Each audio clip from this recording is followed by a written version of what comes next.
European Commissioner for Defense and Space, members of the European Parliament, permanent representatives and ambassadors, members of the European Economic and Social Committee, directors general and directors of the European institutions, bodies and services, representatives of trade unions and employers' organizations, other authorities, ladies and gentlemen. As General Director of New Economy International Forum, I am pleased to welcome you to another Forum Europa event, once again made possible thanks to the essential contribution of 4 companies that demonstrate their strong commitment to Europe and its citizens every day: Airbus, Indra, Microsoft, and Santander. As many of you know, back in September last year, we began the celebrations of the 25th anniversary of New Economy Forum with a special ceremony where we were proud to present the Forum Europa Prize to Mr. Antonio Costa, President of the European Council. In this first quarter of the century, we believe New Economy Forum and its platforms have established themselves as a true meeting point and a leading forum for debate. They are distinguished by their independence, openness to all, pluralism, and a firm commitment to fostering dialogue and the exchange of constructive ideas and proposals so that society may find pathways towards sustainable economic development, harmony, and social cohesion. It is in this same spirit that since February 2024, we have also been active here in Brussels under the motto, Ideas to Strengthen the Union. Today, continuing along those lines, celebrating Europe and promoting the exchange of ideas to further strengthen our union, we have the great honor of welcoming Mr. Andrius Kubilius, European Commissioner for Defense and Space, to Forum Europa. Although Commissioner Kubilius' work is well known to many of you, if not all, let me take a moment to briefly present him before giving him the floor. Before joining the European Commission, Commissioner Kubilius built a distinguished career in Lithuanian and European public life, marked by high-level governmental responsibility, extensive experience in economic reform and public policy making, and a long-standing commitment to European integration and transatlantic cooperation. He served twice as Prime Minister of Lithuania, first from 1999 to the year 2000, and again from 2008 to 2012, leading the country during a period of profound economic and political transformation. During his time in office, he guided Lithuania through the global financial crisis with a program of structural reforms aimed at restoring fiscal stability, strengthening economic competitiveness, and reinforcing the country's integration with the European Union and NATO. Commissioner Kubilius brings to the European Commission this extensive experience, together with a clear strategic focus on strengthening Europe's security, resilience, and technological sovereignty. Throughout his political career, he has been a strong advocate for a more united and strategically capable Europe, emphasizing the importance of cooperation among member states, investment in innovation and industrial capacity, and the development of common European capabilities in response to an increasingly complex geopolitical environment. As a member of the College of Commissioners, Commissioner Kubilius contributes to advancing the Commission's overall political priorities as set out in the political guidelines for the 2024-2029 mandate. His portfolio includes responsibility for strengthening Europe's defense industrial base, promoting closer cooperation among member states in defense capability development, and supporting innovation and technological leadership across the European defense sector. He also oversees the European Union's space policy, including flagship programs such as Galileo, Copernicus, and the development of secure connectivity systems, ensuring that Europe continues to lead globally in space-based services and technologies. In this capacity, Commissioner Kubilius works to reinforce a strategic link between security and technological innovation and economic competitiveness, helping to ensure that Europe is equipped with the capabilities needed to protect its citizens, safeguard its interests, and maintain its global leadership in critical technologies. His work also contributes to strengthening partnerships with European industry, research institutions, and international partners in order to support the long-term resilience and autonomy of the Union. We are delighted that Commissioner Kubilius has joined us today at Forum Europa to share his vision for this legislative term, his priorities for strengthening Europe's defense capabilities, his ambitions for advancing the Union's space programs, and his broader reflections on how Europe can reinforce its security and competitiveness in an increasingly challenging international environment. In recognition of his distinguished career, his proven leadership at both national and European level, his long-standing commitment to a stronger and more resilient Europe, and his ability to combine strategic vision with pragmatic policymaking, it is a great honor to extend a warm welcome to Commissioner Andrius Kubilius to Forum Europa. Without further ado, Commissioner, the floor is yours. Thank you very much.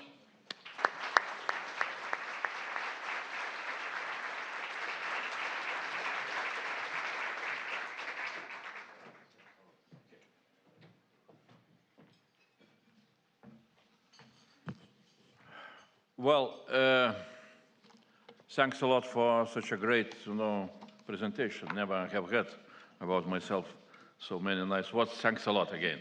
And thanks a lot for organizers of this great event, Forum Europa. And today I want to talk with you about, really, ideas on how to strengthen Europe, like it is written exactly here. It's absolutely clear why we need to strengthen Europe. What clarity we need today is how to make Europe stronger. Last week, Commission President Ursula von der Leyen gave a powerful speech to the traditional annual Ambassadors Conference. It inspired me to make some comments for you today. First of all, the Commission President spoke a simple truth. I quote, "Europe can no longer be a custodian for the old world order, for a world that has gone and will not return." End of quote. We cannot face today's challenges with yesterday's solutions. That is why we need change. Only change can make us strong. And as President said, I quote, "We need a clear-eyed and hard look at our foreign policy in today's world, both how it is designed and how it is deployed." End of quote. I want to add, we need the same clear-eyed and hard look, not only at our foreign policy, but also at our all security and defense policies. And I absolutely agree with Commission President when she pushes us for deep reflection. I quote, "We urgently need to reflect on whether our doctrine, our institutions, and our decision-making, all designed in a post-war world of stability and multilateralism, have kept pace with the speed of change around us, whether the systems that we build, with all of its well-intentioned attempts at consensus and compromise, is more a help or a hindrance to our credibility as a geopolitical actor." End of quote. The same applies not only to foreign policy, but also to our defense policy.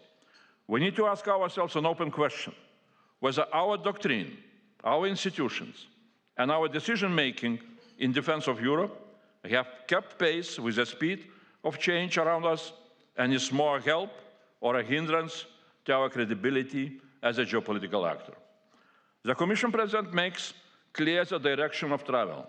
I quote, "We have started a generational project, European independence." End of quote. Independence also in defense. In order to be secure, we need to be independent and strong. One more quote from Commission President. "In order to seek peace in today's world, Europe must be able to project power, to deter, to counter, and to increase our influence. In simple terms, we need to invest in the means to protect our territory, economy, democracy, and way of life. In fact, security must become the organizing principle of our action.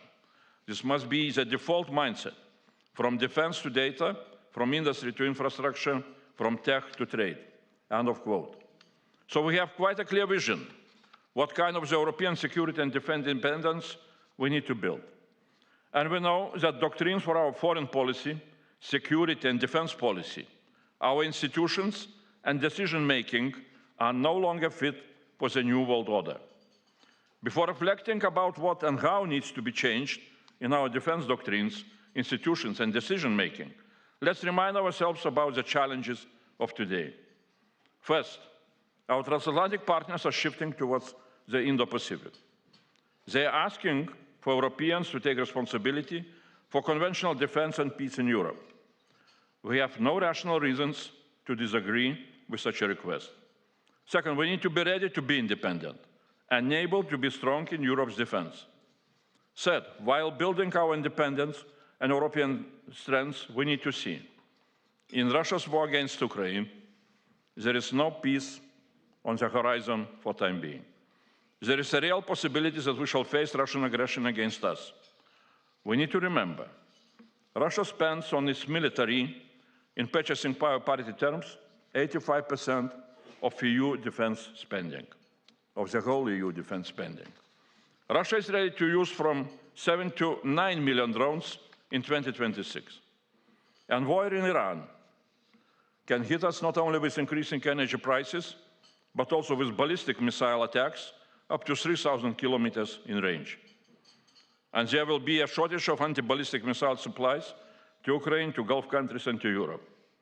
NATO Secretary General Mark Rutte says that Europe needs to increase its air defense capabilities by 400%. In order to have a more structural approach to all those issues related with the challenge, how to make Europe independent and stronger in defense, I will go into 3 groups of questions: on institutional issues, on Ukrainian questions, and I will end with industrial challenges. The first institutional question: what is our strength? Unity or fragmentation? According to the EU treaties, defense is a national responsibility. That is why we have 27 national defense policies, 27 national defense budgets, and 27 national armies. Joseph Borrell was the first who called our national armies bonsai armies. The consequence of that, we also have 27 defense industries and no common defense market. According to Mario Draghi, this is the main reason for the weakness of Europe's defense industry and the biggest obstacle to its global leadership and for its capability to scale up. In the defense of Europe, collective defense is realized by NATO, but the European Union is absent. I repeat the Commission President's demand for reflection. Are such European defense doctrine, European institutions, and European decision-making existing as our historical legacy, as they fit for today's world? I will put it differently, with a very simple question. Would the United States be militarily stronger if they had 50 armies on the states level, 50 sovereign state-level defense policies, and 50 defense budgets instead of federal ones? The answer is obvious. Such fragmentation would not make the United States stronger. So why do we think that fragmentation in Europe into 27 defense policies and 27 national armies will make us strong enough? Article 42.2 of the Treaty of European Union demands from member states the progressive framing of a common union defense policy, which will lead to a common defense. That is the quote directly from the treaty. So it is a treaty obligation for member states to seek common defense. Very concretely, that means we must seek a different defense doctrine, different institutions, different decision-making from what we have today. If we don't do that now, before a possible Russian aggression, when will we? Only when the aggression hits us? Or maybe only after? Or never? Why don't we listen to the people?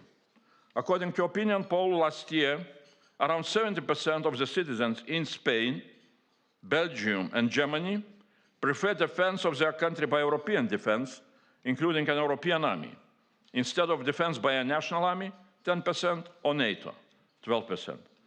By making European defense stronger and more independent, we shall make the European pillar of NATO stronger, which at the moment is losing the trust of European citizens. And we shall make NATO stronger. Leaders of Europe, Ursula von der Leyen, Friedrich Merz, Emmanuel Macron, Keir Starmer, all of them were speaking about the European pillar of NATO during the Munich conference.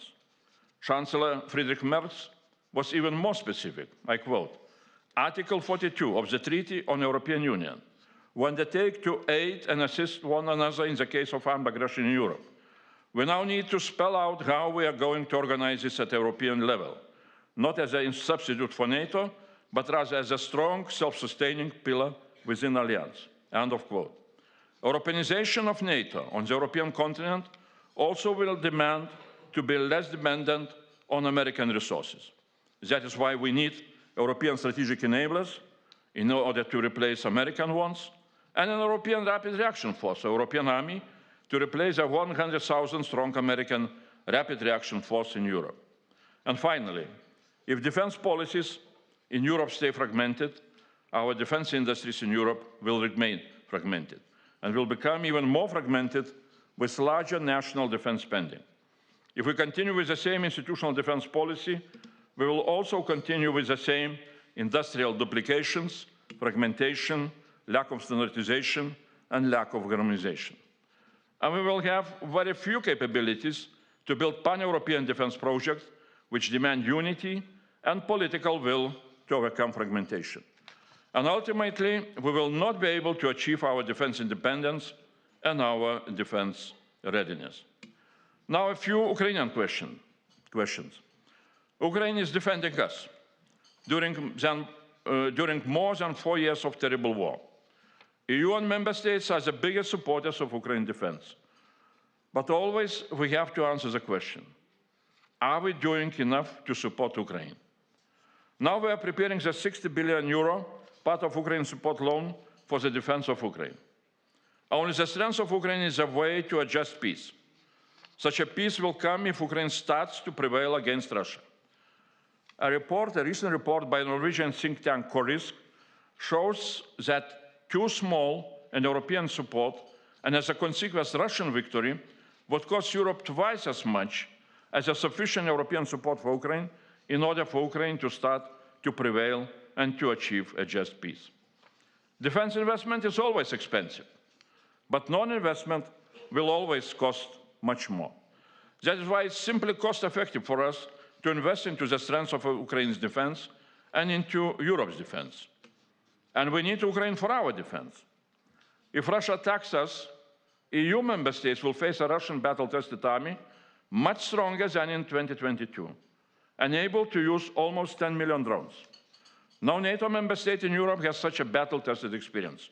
Only the military forces of Ukraine have. But are we preparing Ukrainian battle-tested military capabilities with our defense capabilities, with the capabilities of the European Union? How we are going to do that? Ukraine is being asked to help Gulf countries to fight against Shahed drones. Saudi Arabia is asking Ukraine to help produce millions of drones interceptors. If Gulf countries, the United States militaries, and Israel are recognizing the excellence of Ukrainian military expertise and of their defense industry, then what is our strategy? Are we ready to integrate Ukraine's defense industrial capabilities into European defense industry? Do we understand that such integration is of vital interest for Europe, for an independent and strong defense of Europe? How can we achieve this integration in the near future? Can we do this by taking the initiative for our European Defence Union, a task defined in the agenda of this Commission? German Chancellor Merz recently also urged to do that when he called for the European Union to transform into a full-fledged European Defence Union, urging Europe to take greater responsibility for its security amid evolving global challenges. Are we ready to include Ukraine into the architecture of the European Defence Union, together with the United Kingdom and Norway? Definitely. That would make us stronger, and it would be a good stepping stone for Ukraine towards full membership in the EU in the nearest future. And now on industry. Fragmentation of industry, as I said before, is a legacy of our historical experience with fragmentation of defense policies. That is why it is not so easy to overcome. And there is Article 346 from the Treaty on the Functioning of the European Union on security derogation from common market rules in defense, which at the moment it is invoked too often and too broadly, and so blocks true European cooperation. That is the reason why EU rules are unevenly applied in defense market, and by themselves they are too complex and slow, which obstructs cross-border cooperation. The consequence, defense industry faces national barriers and national protectionism, different national licenses and different requirements.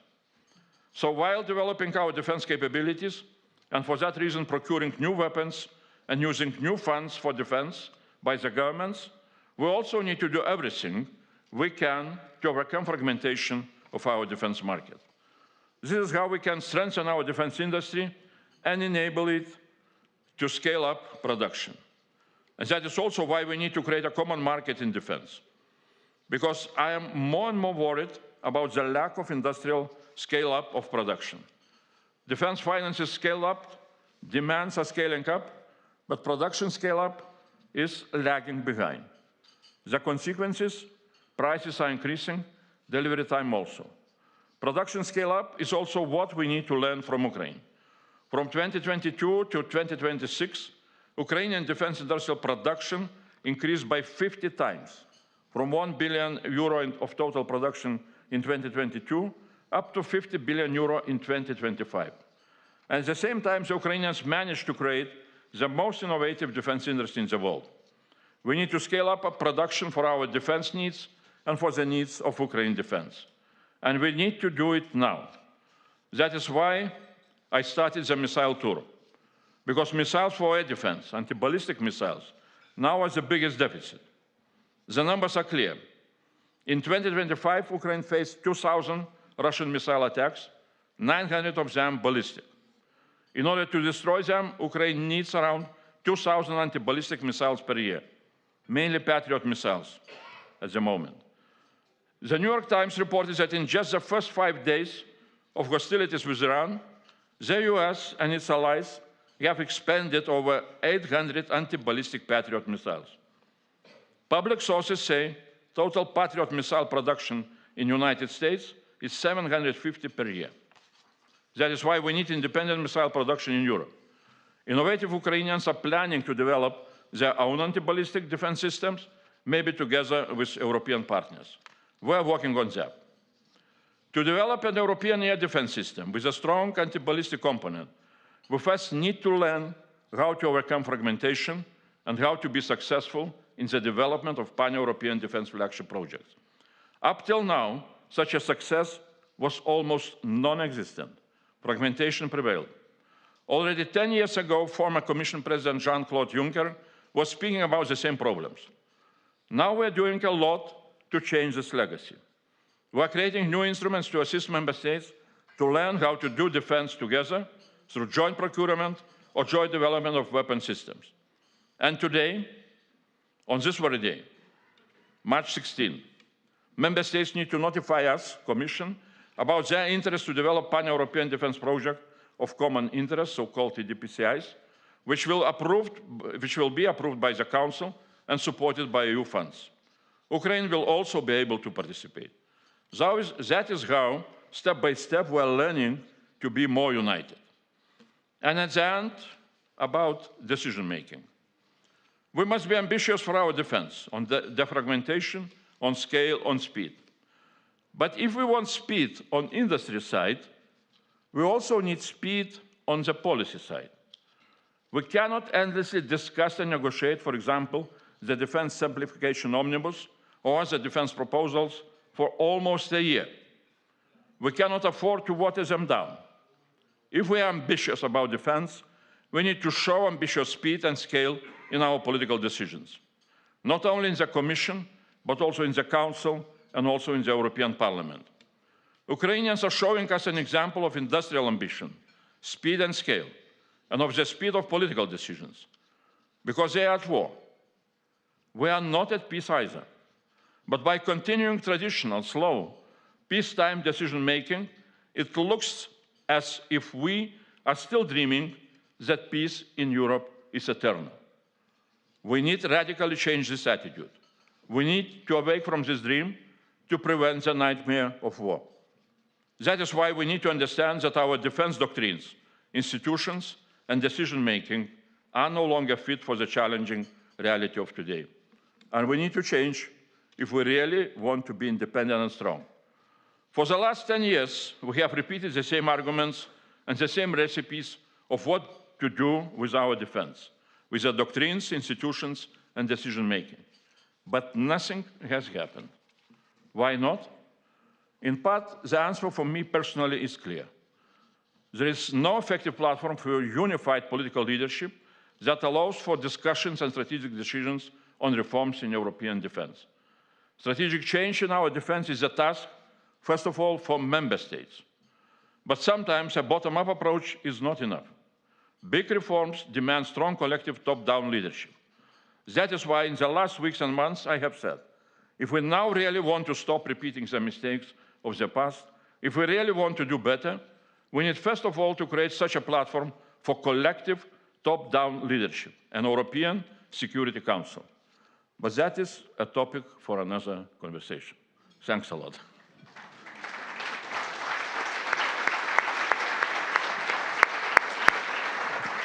Thank you very much, Commissioner, for your speech and for coming back to the forum. Let's start with a question on the missile tour you just completed. What concrete commitments did manufacturers make to ramp up missile production, and where are the biggest bottlenecks today? Could you please share your thoughts on cross-border industrial partnerships, including the one recently announced between Indra Group, one of our sponsors, and Diehl, the German company? Well, thanks a lot for the question. Definitely, why we started missile tour is quite clear. Especially when we got the responsibility to prepare, my team, to prepare so-called Ukraine support loan, 60 billion for defense, it goes through us. We asked Ukrainians immediately what are their priorities. And they named 3 strategic priorities. One is drones. If Russians will use up to 10 million drones, Ukrainians need to have the same quantity of drones, and they can do that, more or less, together with Europeans.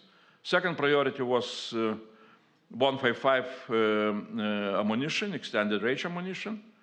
That is also more or less, is happening in Europe, and Ukrainians are producing themselves. But the last one was missiles, and especially for air defense. And as I said, the numbers, what they need, what is the reality, how many of Russian missile attacks, including ballistics, they are facing. In addition to that, what they are informing us that Russians did something with modernization of ballistic missiles, and now they are able to change the trajectory of ballistic missile on this going down, which makes even more difficult to hit them. So effectiveness of Patriot missiles also went down. So that is very clear why we need to look into possibilities to develop our own European missile production, which is for time being absent, especially anti-ballistic missile production, or too little. SAMT is the only one, perhaps, example of that.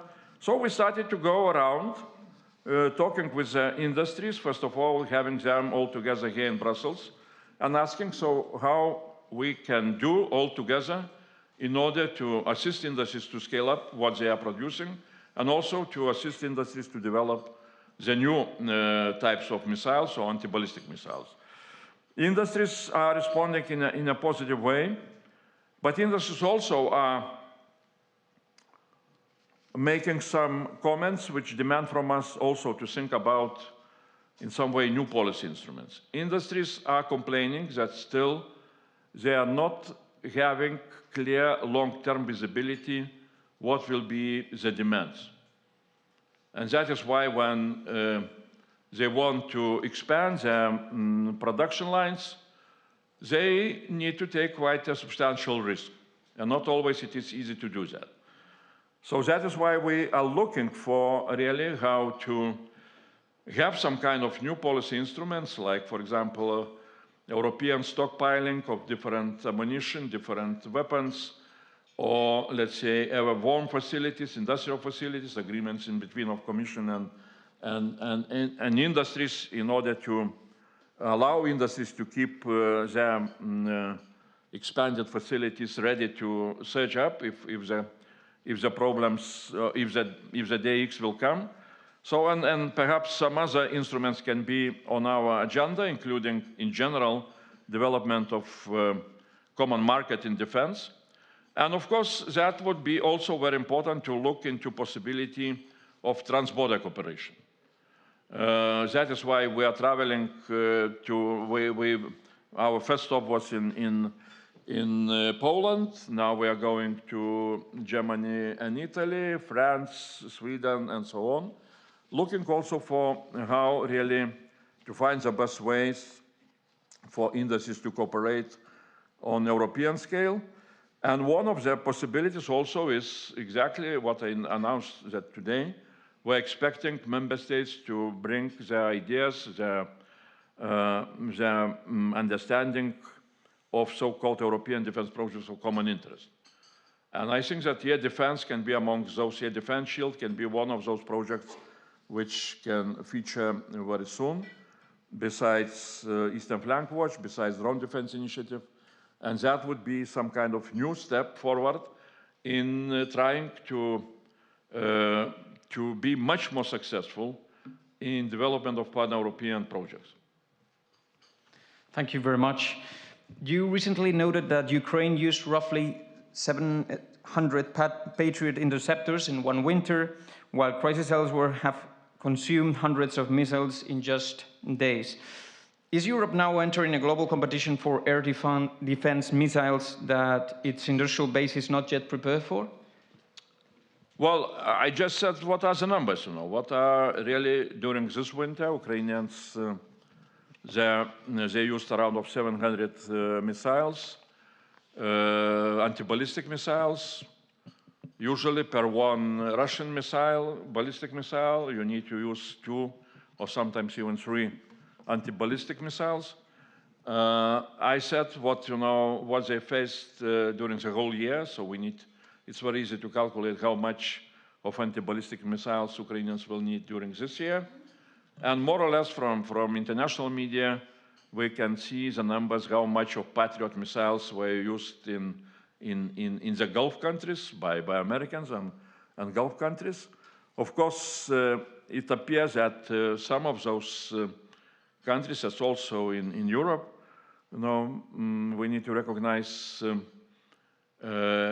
we had also lack of capabilities to fight against drones. And sometimes, air defense missiles are used to shoot down the drone. When drone costs, FPV drone costs maybe 30,000 or 50,000 euros, and missile costs $1 million or 2 million euros, so it's not the best cost-effective means to fight against drones. That is why Gulf countries asked Ukrainians to help to fight against Shahed drones, not always using, Patriot missiles. So we shall see how situation will develop. This morning I had a possibility to meet with Vice Minister in Defense from Ukraine. They are also, of course, they have all those issues as very challenging. For the moment, the situation is not very clear. There are promises that supply from the United States will continue, but unpredictability is quite high. So that is why really whatever will come, how that situation now will develop, definitely it's an urgency, but it would be a mistake if we would not start serious projects on European soil to develop our own missiles, hoping that, Americans again will resolve that issue of today. We need to build our own capacities. Thank you. Thank you very much. Now that you mentioned your meeting with the Vice Minister of Ukraine, there's a related question. Many national SAFE plans include projects with Ukraine, and the EU's defense programs increasingly support joint production there. Is Build in Ukraine becoming a structural pillar of Europe's defense industrial base? Well, definitely we see while visiting different countries and different producers, different industries, we see a lot of interest from European industries to establish some kind of partnerships with Ukraine, because definitely we can see that Ukrainians manage not only to scale up production, but also to produce some very innovative weapon systems, including anti-drone interceptors and so on. That is why other countries now are looking simply from defense point of view, like Gulf countries, or some other countries looking how really to invite both Ukrainian producers, but also military experts or operators to help them to develop their own defense capabilities. So Ukrainians really are becoming something like new arsenal for democracies. Like it was, back during Second World War, Roosevelt used that terminology for United States. Now Ukraine really is featuring very much. And for us, I see that as a big, big purpose, big strategic goal, both to help Ukraine, but also to help ourselves with establishing very strong partnerships and integration with Ukraine, and that is what is coming with Ukrainian support loan, or our newly started to be implemented the whole industrial program, so-called European Defense Industry Program, or EDIP. It has a whole chapter on support of Ukrainian defense industrial integration with European defense industry. And as I mentioned, today is important day that we are waiting for notifications about the interest of member states to build EDPCIs. And Ukraine will be able to participate in development of those EDPCIs. And especially when I am talking about, for example, Eastern Flank Watch or drone defense initiative, in my view, if I would be able to convince everybody around, I would take Ukrainians, as some kind of leading partner in that development. Because what is important for us to understand, and those who had a chance to visit Ukraine, perhaps you learned also, that in defense against drones, it's very important not just to learn how to produce drones. Our engineers are good and can produce. But to learn from Ukraine, we need how to build the whole ecosystem. Because drones, especially FPV drones, or those kamikaze drones, in 2 months' time, they are becoming obsolete because adversary Russians are learning how to jam them, how to destroy them. Ukrainians are doing the same with Russian drones. But it means that you need to be in a permanent cycle of innovation, very dynamic, both finding technological solutions, also making procurement totally different from what we have, and things like that. So that is, my message is very simple. It's much more difficult to learn exactly this ecosystem than to learn how to produce a drone. And we would make a big mistake if we would not take this advantage of being close to Ukraine, being Ukrainian partners, being bigger supporters, if we would not learn from them as much as we need to learn. Thank you. There are many, many questions, Commissioner. If you could make the answers shorter, it would be great. Thank you. Much appreciated. Thank you very much. For politicians, impossible, but okay, let's try. Let me broaden this slightly and discuss fostering strong industrial players. There's a question from Max Canovas of H Advisors at Cento. The European Union is mobilizing unprecedented financial instruments to strengthen its defensive capabilities and industrial base while reducing fragmentation across the sector. In this context, how important is it for member states to foster strong industrial players in defense that can act as engines of innovation, investment, and industrial cooperation across Europe? Well, I am in favor of really Europeans being able either to merge or really to expand their industries up to the global level. Again, this is a message from Mario Draghi, that since our defense markets are so much fragmented, our industries are not able to use the big size of European market in order to develop their global competitiveness. And that is why we are, in some way, we are not able to compete with big American companies or even Chinese companies. I remember from Draghi report, the first European company which is appearing in this, the list of big global companies was Leonardo, being number 13. So it's good that, at least number 13, not number 25. But why not, number 2 or number 1? That's the question. So exactly next week, this week, it runs so fast, in the Commission, the College, we shall discuss the needed changes in so-called rules of mergers, how Commission is evaluating. And in my view, really, I would be supportive for if there is a need of change to have such a change which will allow our companies to grow up and whatever, either do they need the merger or in some other ways, but really not to be afraid of our companies becoming big and able really to compete in a global market. Thank you very mue. There's precisely another question on that from Isabel Iglesias of COE, the Spanish Confederation of Enterprises. Building this common defense requires indeed a real single market for defense. We need to use and coordinate and use all synergies of the EU's technological base. How can the ECF enhance this integration? ECF, Competitiveness Fund? Yes. Yeah. Well, exactly, it's one of the topics which we are very much keen to develop new policies, new views, how really to build much more united common market in Europe in defense, in order really to both to allow industries to grow up, also, to allow industries to scale up much more easy without such deep fragmentation as we have now.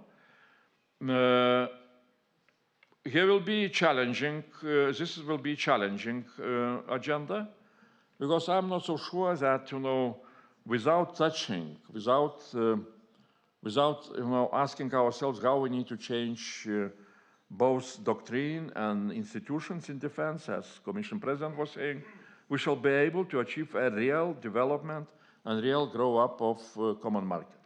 Because first of all, fragmentation of policies is the reason why we have such a fragmented landscape with our industries.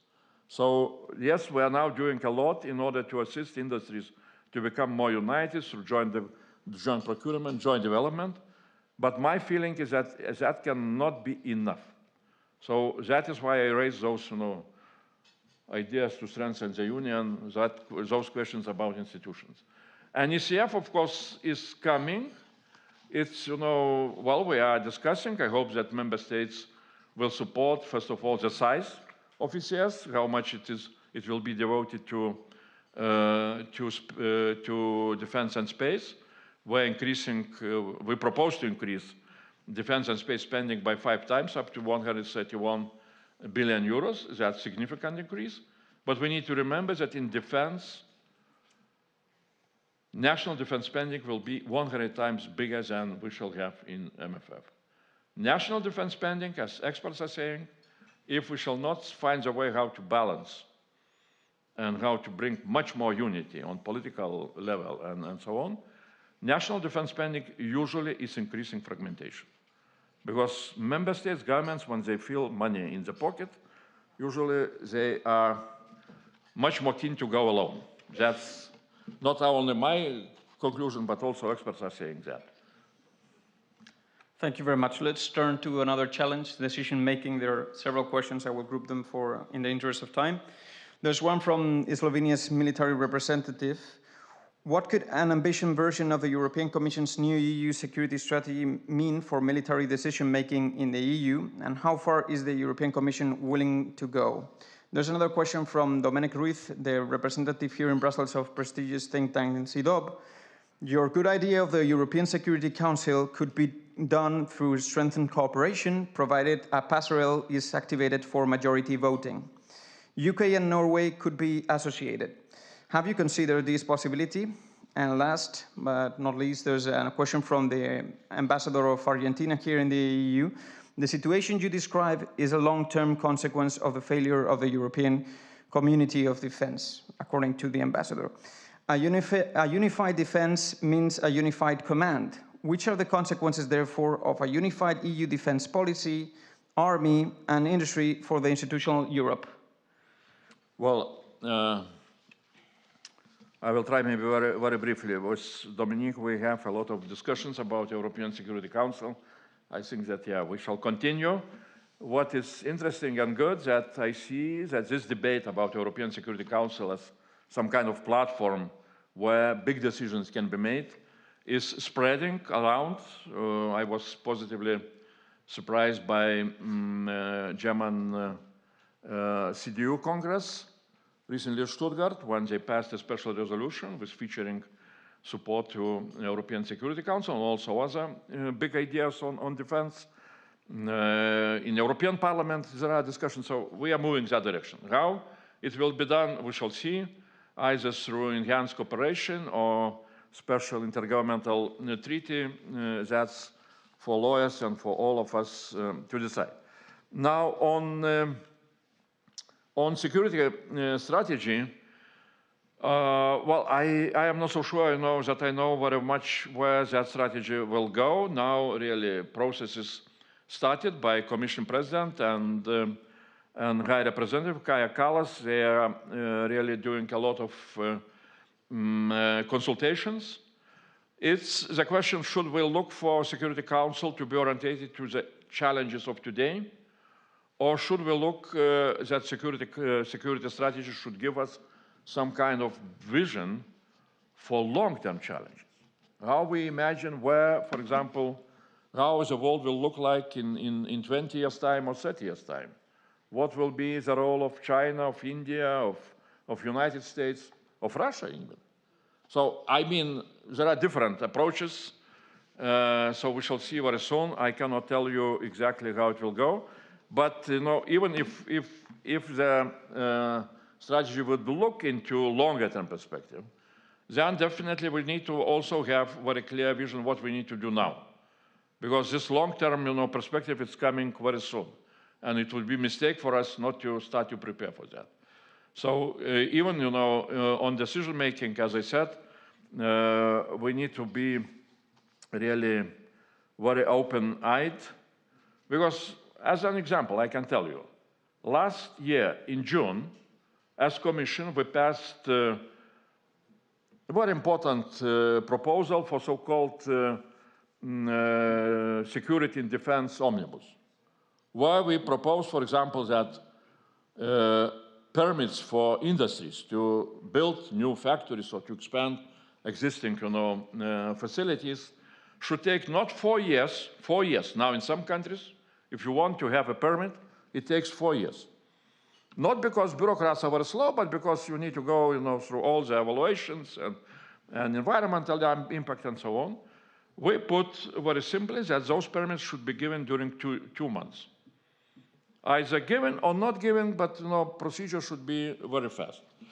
Or if government wants not to make final decision, so absence of decision would mean that permit is given. I would be happy if in June this year we shall finalize all our trialogue negotiations with Council, with Parliament, and so on and so on. So from that point of view, I think that such kind of decision-making, which was very good during peacetime, is not anymore very much fitting to the challenges which we are facing today. How it can be changed is again for big decision-making to agree. But for that reason, we need to have some kind of top leadership of big countries, big European countries, several rotational members, to agree on some kind of those big ideas. Because now, as I said, for 10 years, some of the ideas were featuring, by different leaders. Jean-Claude Juncker, for example, back in 2017 was speaking about European army. Nothing had happened. So we need to see why it did not happen, and we need to move ahead. Thank you very much. If we might shift gears and discuss Iran and also the escalation in the Strait of Hormuz. There are several questions. The escalation around Iran and the Strait of Hormuz, which carries roughly 20% of global oil flows, has triggered calls for allied naval deployments and fears of energy disruption. What role should the EU play in stabilizing this crisis, diplomatically, militarily, and economically? There's a question from Jacob Gronkowski from PGE, the largest energy player in Poland. Mr. Commissioner, the EU energy sector invests a lot in green transition. Today, we need to invest in resilience and security as well. How can the EU, including the MFF, support this effort? And another question from Alessandro Bartelloni of Fuels Europe. He asks, a reliable availability of liquid fuels is essential to the operation of military equipment. What is the Commission doing to preserve the domestic fuels industry? And last question related to this topic. The US administration has floated easing sanctions on Russian oil to stabilize global markets. Does that undermine Europe's strategy towards Russia and Ukraine? And how should the EU respond? Well, maybe I will start from the final. Definitely,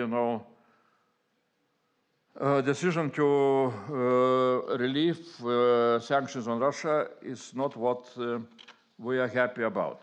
And that was said very clearly by different leaders of European Union. And, that is what, at the moment, we can say about that. Now, security of energy or resilience of energy infrastructure, that is definitely an issue, because we have seen in Ukraine, especially during last winter, how this new warfare doctrines, how they are moving, where they are moving. And Russians, of course, during this winter targeted especially energy infrastructure. So that is why some countries came with an initiative to asking us to develop instruments, how we can, on EU level, to find a way to strengthen resilience of our energy systems. And as I know, some proposals about financial investment into that, maybe more from the next MFF, that was agreed. So definitely we need to look into protection of this very important energy infrastructure as one of the crucial topics. And we cannot allow ourselves to face some kind of the same dramas what Ukrainians were facing during this year. Now, in general, on prices of oil and gas after Iran war started, that was our biggest concern, and the Commission had several of our internal meetings on those topics, looking, line by line, what is happening, how we can predict what will come. Europe is maybe in a more safe situation than it was several years ago. We're really less dependent on oil and gas from Gulf countries. We are, less dependent, of course, also on Russian oil and gas, except several countries. So we have, here we can just be ready to prepare ourselves for whatever, can come. And of course, to invest into longer-term perspective, to be much more independent in our energy system with renewables and things like that. And on national industries, I cannot tell anything very special. Definitely it's for all the member states to take care about their national industries, how to support them in the energy field. But times, I cannot promise you that the times will be very easy looking into the nearest future. Thank you very much. You're Commissioner for Defense, but also for Space. If you don't mind, we can discuss a bit this second area of your portfolio. The Commission's European Space Shield Action Plan is expected in the coming months. What concrete capabilities should Europeans expect first? Space domain awareness, secure communications, or protection against anti-satellite threats? And there's a question from Theophan Hartmann of Euractiv. Do you fear the German low Earth orbit satellite military constellation might further postpone the build-out of EU's Ares Square? Well, on Space Defense Shield, exactly, I think that after this meeting I'm going to my cabinet to have our, what we call deep dive on Space Defense Shield. Where we are and what we are going to have in what we call communication on this flagship project. You mentioned several important directions of what needs to be covered. I would say all of them need to be covered in this Space Defense Shield, both initiatives which we are now developing, in the area of space for defense, but also in the area of defense for space. And we want to have some kind of holistic approach because really we are working on different initiatives, like it was mentioned, IRIS² for secure satellite communication. We are moving ahead with our plans to have Earth observation governmental service for very precise, almost real-time intelligence data from space. Also, strengthening our Galileo system and so on and so on. I can name a name. But what we see is that at the moment, it would be very important for us to be able to see the whole picture. Because what also, from one side is positive, from another side is a little bit challenging. We see that member states, which now are increasing quite radically defense spending, they're shifting those defense money also into space, for space capabilities needed for defense, like Germany is doing. And from that side, it's good that really we need to have mass in space, number of satellites, prepared and directed for different space projects.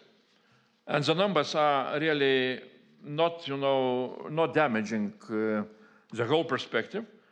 But it demands also, from the very beginning, for all of us, for all the players on European soil in space, both member states and European Commission and ESA, to have common view.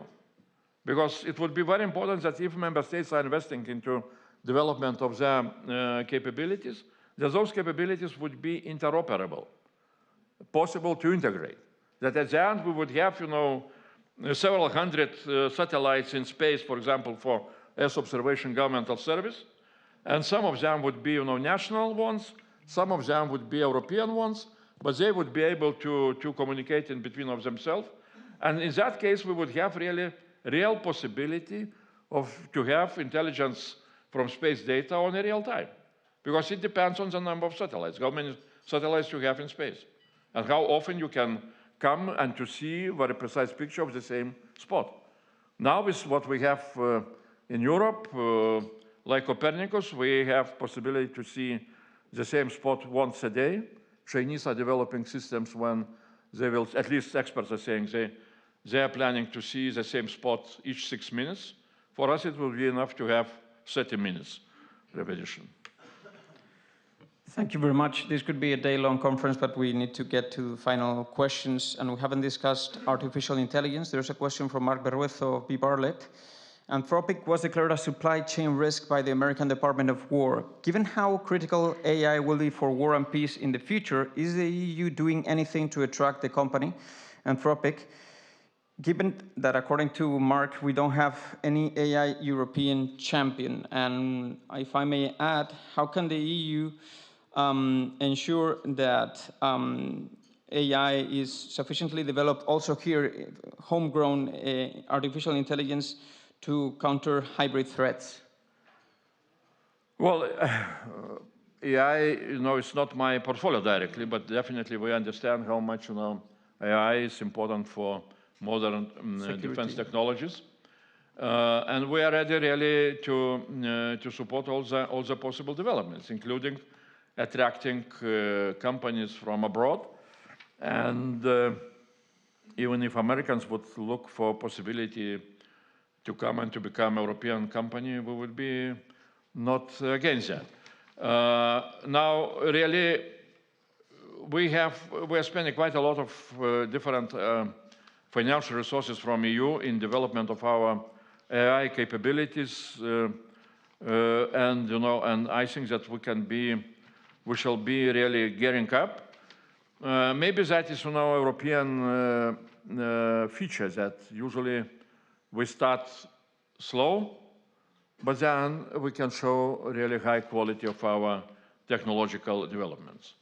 Again, I would remind, for example, Galileo. Galileo was started, something like several years after GPS was established for navigation in United States. And yes, we were late, but now Galileo is 3 times more precise than GPS. So technologically, we are very much advanced. Our problem is that sometimes we start, slow and late.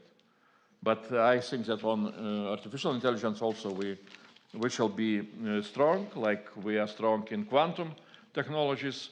And let's be, let's be ambitious, and let's not allow ourselves to believe that we are so bad in technologies that there is nothing to do in Europe. Thank you very much. Last question. EU leaders meet at the European Council later this week. What outcomes would you consider a success for defense and space policy, particularly in terms of industrial capacity, financing, and Europe's role in global security crisis? I would not say that anything very special will be on space, but very important is, at least what we understand, this council will be devoted, besides all the challenges of today, like Ukraine, like Iran, energy prices, and so on. But the major topic can be exactly for competitiveness of Europe, for development of, now the new term is coming, one market, one Europe, one market. We had common market, we had single market. Now we're coming to the new stage, one market. And definitely in space and defense, this is a hot topic. How to develop one market in those areas, which were so well described by Mario Draghi, with all the problems. But also both topics, defense and space, were featuring in that report, because Draghi was absolutely clear in his very strong statement that those two areas of our economical development, of our industrial development, can be the major factors to bring the whole European economy up to the level of very strong global competitiveness. Thank you very much. Before giving you the floor one last time for your concluding remarks, let us please hear from one of our sponsors, Santander, Ms. Alicia Sanchez, Head of EU Government Relations. Thank you very much, New Economy Forum, for organizing this timely event. Commissioner Kubilius, thank you very much for your participation today and for your inspiring remarks, and also for pushing so hard this complex common defense agenda. You have clearly reminded us that the debate on European defense is no longer theoretical. It is urgent and central to Europe's economic and strategic future. Europe is facing a defining moment. The geopolitical environment has fundamentally changed, exposing vulnerabilities in Europe's security architecture. Defense today is not only about sovereignty, it is about resilience, competitiveness, and strategic autonomy. And as you rightly mentioned, despite recent progress, significant challenges remain. First, fragmentation.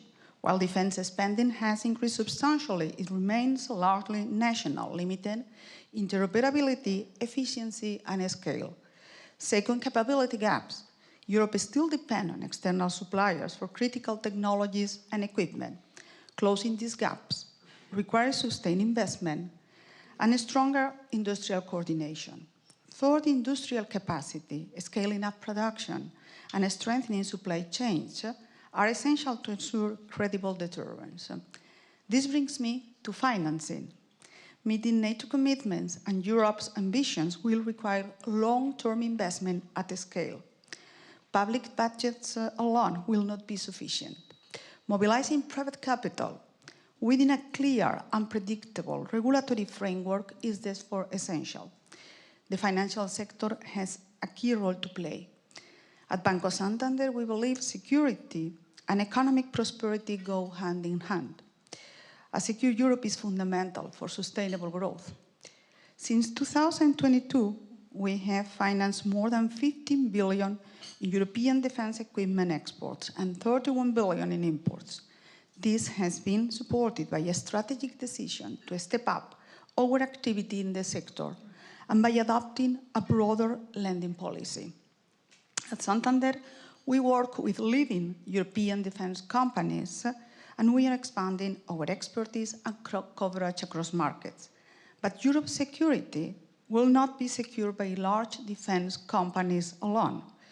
It will depend on thousands of small and medium-sized enterprises across the defense supply chain.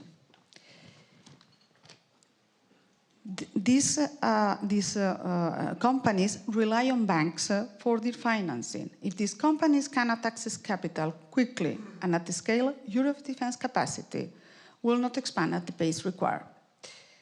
We also see opportunities in this transformation. Defense investment can catalyze innovation in dual-use technologies while supporting skill employment and supply chain resilience across Europe.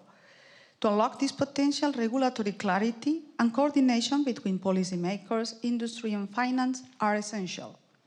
Europe has the talent, the industrial base, and the financial capacity to close its defense gap. What we need now is alignment and sustained commitment.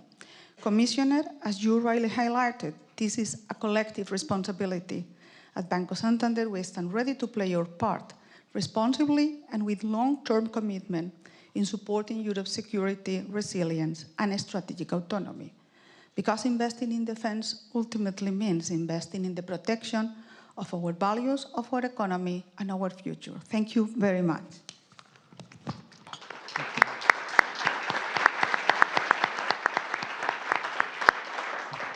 A final word from you, Commissioner, your conclusions of... Well, I would like to thank, first of all, Santander for your remarks. And I remember very well last year when we had perhaps the first roundtable with financial institutions, when we were trying to convince that investment into defense is not so negative from perception point of view, which was the problem till then. Santander was one of the first ones who said that if they will not invest into defense, they will not be perceived in Spain as really a strong financial institution. So that was a very strong message. Thanks a lot for that. And well, thanks a lot to everybody, and for all the questions and for organizing for this, really very important forum. Well, we are at the time of big changes, the need of big decisions. And as I'm always repeating that, well, we need in our defense big bang on financial side, it's coming, big bang in production, it's also, I hope it will come, but also we need in some way what I call intellectual big bang. And that is what, new economic forum and Forum Europa is bringing, and thanks a lot for that. Thank you very much.